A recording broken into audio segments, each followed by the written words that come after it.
In Scotland, the Jacobites are often romanticised as heroic freedom fighters who fought to cast off the shackles of English tyranny. However, almost everything about this view is completely incorrect. My first point is that the Jacobites were not the heroes of folklore and legend many know them as. While the threat of Jacobitism reduced in the 19th century, with the final rising crushed on Culloden Moor in 1746, the Jacobites and the prince who led them started to be romanticised. The Jacobites and Highland Scots in general were presented as a noble martial race in the Victorian era, and Prince Charles Edward Stuart was celebrated as a tragic hero of Scotland. However, all of this is completely removed from the realities of Jacobitism. Highlanders fighting for the Jacobite cause were not patriotic nationalists, but rather a collection of ruthless clans whose chiefs wanted a Catholic monarch on the throne of Great Britain.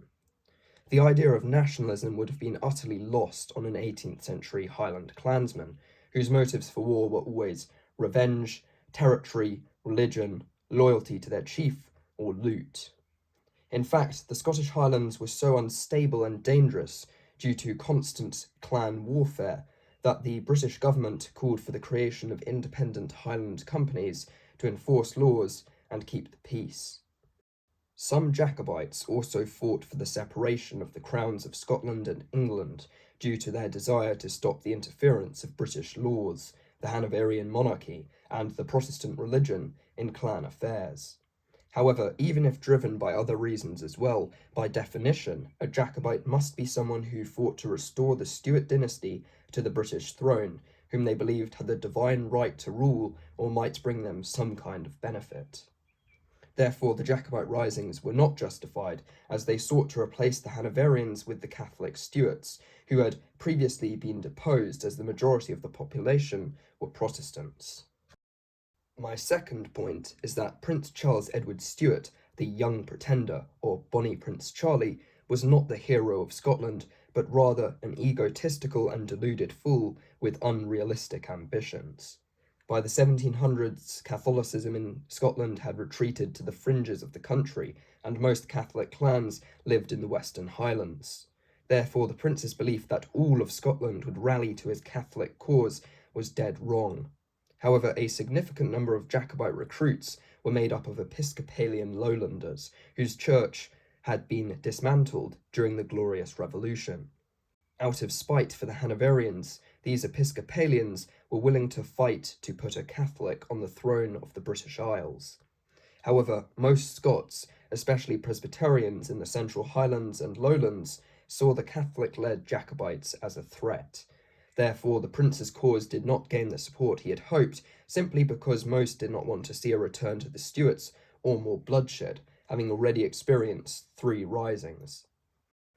Along with being ignorant when it came to the extent of the Jacobites' support in Britain, the prince was also arrogant and overly ambitious. Early Jacobite victories, such as at Preston Pans in September 1745, were largely thanks to the excellent leadership of Lord George Murray and Donald Cameron of Lochiel, chief of Clan Cameron. However, as the campaign dragged on, the prince continually ignored the advice of his subordinates. Rather than consolidating his forces in Scotland, as he was advised by his officers, the prince launched a disastrous invasion of England without French support. Then, having retreated to Scotland, the prince made his army fight on a stretch of boggy moorland near Inverness against a numerically superior government army. Plagued by indecisiveness, the prince waited as his army was shredded by artillery fire before eventually ordering the charge. After the Jacobite defeat at the Battle of Culloden in April 1746, the prince fled back to the continent. In the aftermath of Culloden, the British government dismantled the clan system, which they were now convinced was a threat to national stability as a result of the 45 Rising.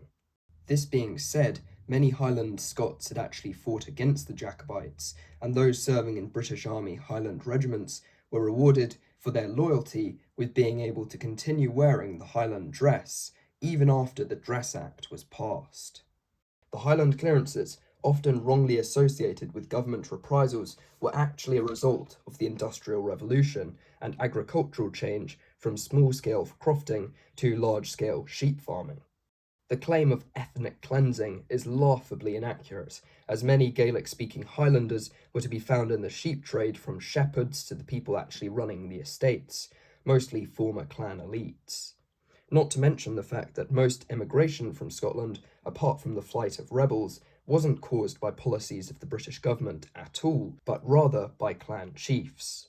Many of the clan elites evicted their own tenants to make way for sheep. Good Sir James Grant, Chief of the Grants, was an exception to this rule, providing his clansfolk with accommodation and jobs in Grant Town on Spey. He and those like him have been called the progressive landlords.